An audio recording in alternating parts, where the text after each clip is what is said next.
perfect, perfect, perfect. I can never feel your love.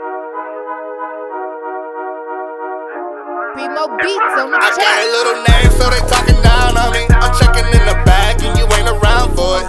Catch me out in traffic, all they got is Aareus Jones here, represent Keep It G Records. I'm in the Red Room at Suite 328 with PRIMOBeats. What's up, pussies? Pussies. Period, sis. Trademark that shit, man. Yeah. So what we're about to do, man, I'm about to ask him a couple questions, give you a little bit of a glimpse into his mind, musically, influence-wise, culture, vaginas, you know what I'm saying? All those things that talented young men fucking think about, you know what I'm saying? Or should be going on around, so.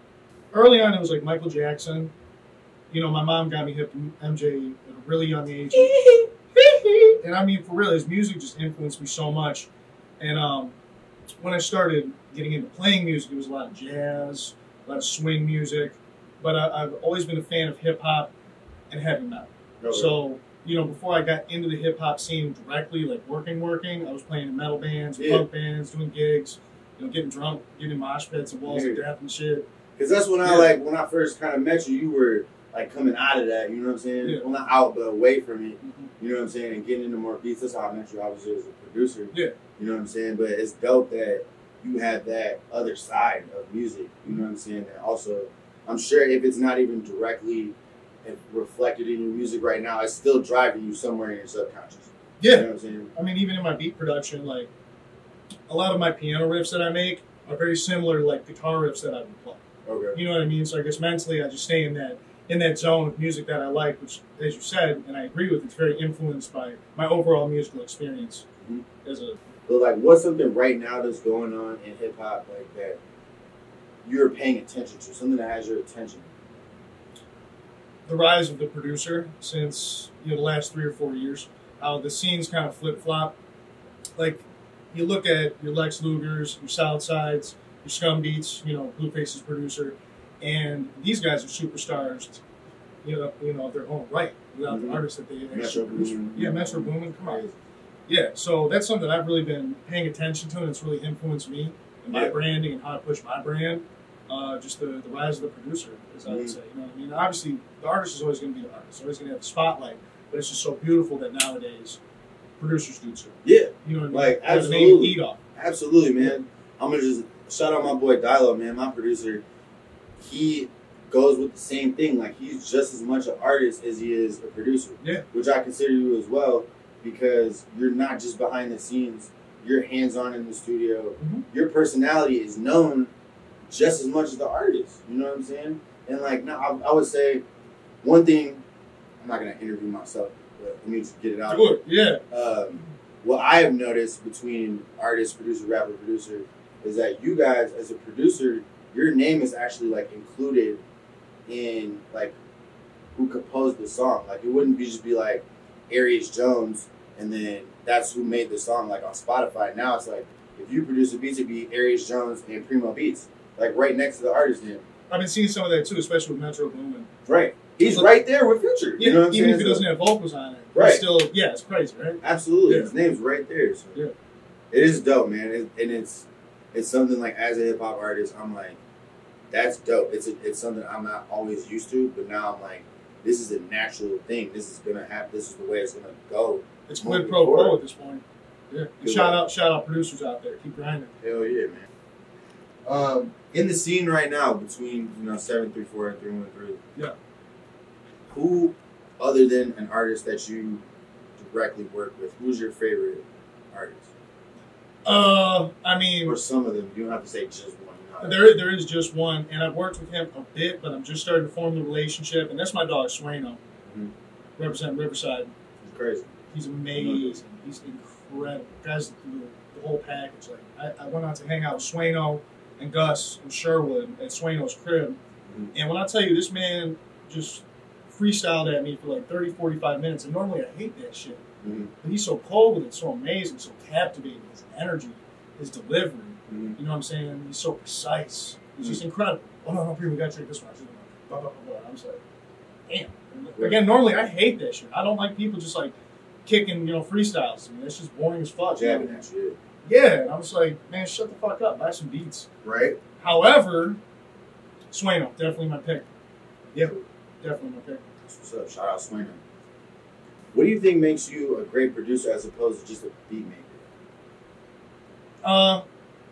It's a good question. It's a fair question. Because, I mean, initially I was a beat maker before I started being able to build relationships with artists and shop my music out and get involved in a studio setting.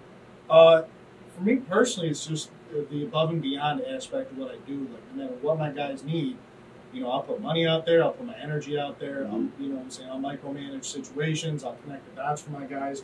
I do a lot, whether that comes down to the financial aspects, actually putting stuff out to publishing. A lot of people don't realize about me and my guys, like, I'm the dork in the group. I do all the fucking paper. Mm-hmm. So anytime any of our content gets out, I've had my hands on it. You know what I'm saying? And your average producer, beat maker, whatever, they're just worried about the aspect of making the instrumentals and then, okay, you guys take care of the rest. Mm-hmm. No, I see the whole process the whole way through, as much as I need to. It's a huge process, too. It is. It's not something that's, like, you got to go out and find the information and familiarize yourself with it. And build relationships. It's an important thing. What do you think, this is provoking another question, what do you think is one of the most important relationships that you built as a producer, a beat maker, an artist, musician? Influential. You could say important or the most influential. I mean, honestly, it's meeting Dave. Yeah. David Bloom, shout out Dave, owner of the studio here. Get that blue magic, that blue treatment. But no, it opened up a lot of doors for me. Because, like, initially I had an artist that I was working with, and he was buying beats off me and sending me these songs. This is when I lived out in Wayne County. Mm-hmm. And I was hearing these tracks that Dave was doing, and I'm like, damn, who engineered this? Like, who did these chops? This shit's crazy. So eventually, you know what I'm saying, I went to a session with him, and it was at Dave's garage before he had this spot. And the guy just blew me away. And just building that relationship led to me being a part of the suite up here. It led to a lot of things. It opened up a lot of doors for me. So if I had to encapsulate the most important relationship that I've built, honestly, it's with Dave. David Bloom, shout out David Bloom. Oh, yeah. Wave, what up, though? Being in music as long as you've been, PRIMO, what are your overall goals? Like, you know, 5 years, where do you see yourself as a producer? I mean, my goals have shifted a lot over the years.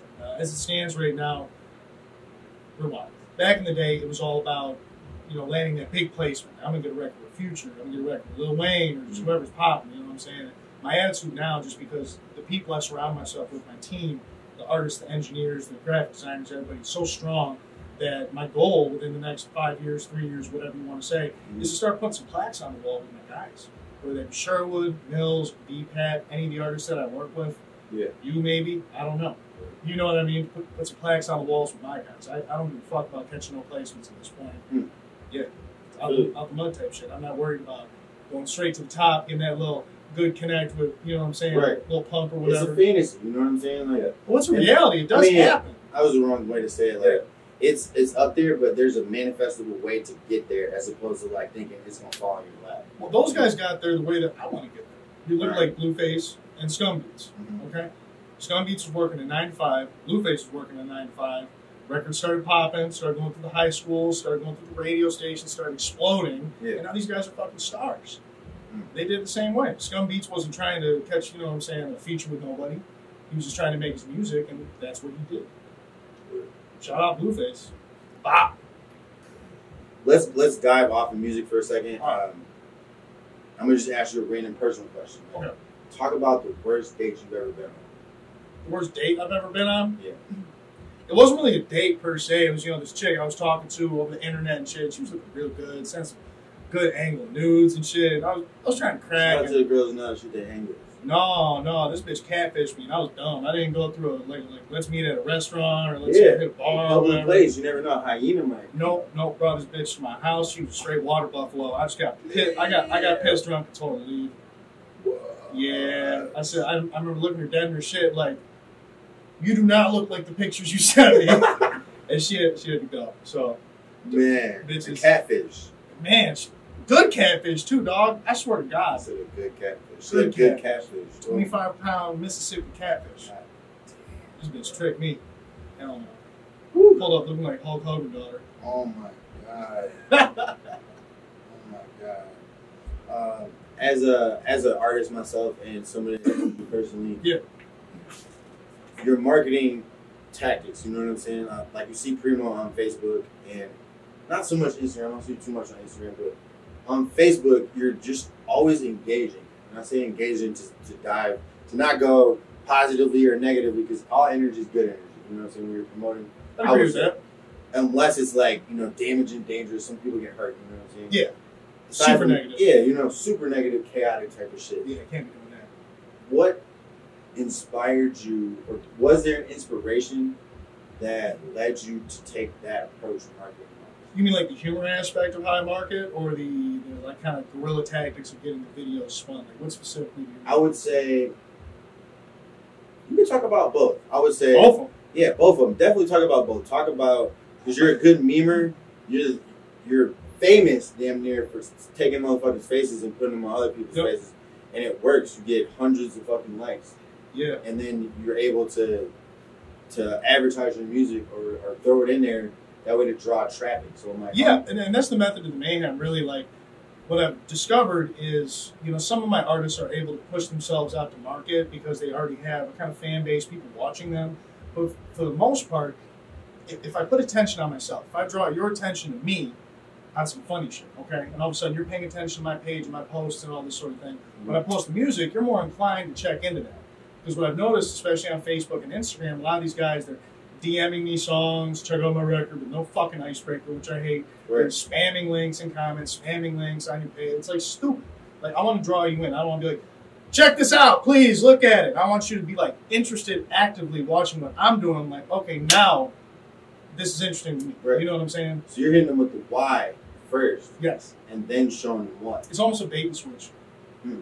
For real, like, right. Like I'm just a dickhead, you know. I'm very self-serving, and I want to amuse myself. So a lot of the times when I'm putting people's faces where they don't fucking go, like I'm just sitting there on my phone, fucking crying, laughing. Right. And then on the back of it, you get the the promotional aspect. It's funny to you before you even post it. So it's like Yeah. you didn't think about like, I'm gonna do this so I can promote my music. You're like, nah, this shit's funny, and Yeah. threw it up, and it was like, wow, all right, Jen, for sure. And the thing is, like, you know, when I promote something, I'm 100% behind it. I don't bullshit any kind of promo. I don't promote any kind of bullshit whatsoever. Mm-hmm. If I put my energy into it and I believe in it, you know, I need people to see it, hear it, believe in it, share it, all that. So right. that drives my decision making great. Mm-hmm. You know what I'm saying?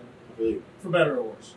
Social media is a huge part of music promotion. I mean, the whole industry. Like, it's not like it used to be where you have to go through a process, get signed to a label, go record the record, and get it published, and then you got to shoot the. It's something you could do on your phone. I was watching TJ's DJs. He's like B.O.B.'s manager. He's talking about it more in depth. He does a lot of like Instagram videos and shit, and it's like literally you can record the song, mix and master, shoot the video, edit the video, set up your marketing campaign, excuse me. All from your fucking phone. Yeah. Like, you don't need like a physical team necessarily, because social media is billions of bodies already connected to this one device. Well, you look at it, it's like technology's made accessibility so much more convenient. We can do everything like instantly, and that's what the market is. That's why social media works so well nowadays, because the market's been trained to be ADD as fuck. I want it now. I want it now. I want it now. You can get food delivered to you. You can get movies put right in front of your face. You ain't even got to leave your fucking house. Mm-hmm. People expect that and demand that, and that's what the market is now, which I think drives the social media aspect of what you're saying. I agree with that thoroughly. Let me just follow that with that question, because you kind of answered it. Should an artist up and coming even try to break into the music industry without utilizing social media? You think it's possible? Yeah, it's possible if you're a fucking industry plant. If you're Lil Nas X with billionaires behind you, like, oh, we're going to put this record out and, recoup and make triple our investment. It's very possible. Right. But for, locals trying to bust into the scene, no. Hell no. Never going to work. Never did. Trying to cross the ocean without a boat. You're trying to swim. That's why they built the fucking boat. And what's the ocean filled with? Sharks. All kinds of shit, nigga. Jellyfish, all kinds of shit. Manta rays, whales. All of them. Mermaids, black mermaids, white mermaids, all of that. Shout out Latina mermaids, bro. Yeah, I see you. Wet tacos. I'm just sell wet tacos. I'm sick of you, dog. Man, I appreciate you even asking me to do this, man. Like, honestly. Really? I've been into the camera shit for quite a while, and I I have a lot of respect for what you do. You know what I'm saying? I'm sure you respect a lot of stuff out of you. Yeah. Ask me to do it. It's a mutual thing. Facts. Keep it G, pussy. Bet you can't get in the shop and you notice right here, whenever I'm working, I got my good Keep It G sticker. Had to do it to him. Right there in the comment, man. Yep. That's all love. That's all love. With the crumbs, you can come around the way. Never seen you in the slums, only gang held it down when nobody show love. Put my all in some niggas and they show me up. I can't trust a new face, so pole on me is stuck. Mad glued and blues won't get off me, they stuck. I don't shoot out the window, walk down, line him up. Yo, we back, man. It's your boy A Jones, Keep It G, rocking with PRIMOBeats, man. You a producer, bro. Like, can you play some shit? What's up? You got something you can cooked up, man? Some just fresh off, grease still dripping out that shit. Shout out face, you know what I'm saying? Swallow it. Always. Play some shit. Bet. Made some shit for my dog, Wanye. Unfortunately, Mills heard it first, so it's going to him, I suppose. Snooze you lose. Shout out Mills, though, you know what I'm saying. Shout out Wyan, man. Yeah. Definitely shout out Wanye. He got all the silkies. You feel me? Durag Genie. Yeah, and of course, my shit being slow as fuck. Yeah, I just made this for Wanye, and he ain't heard it yet.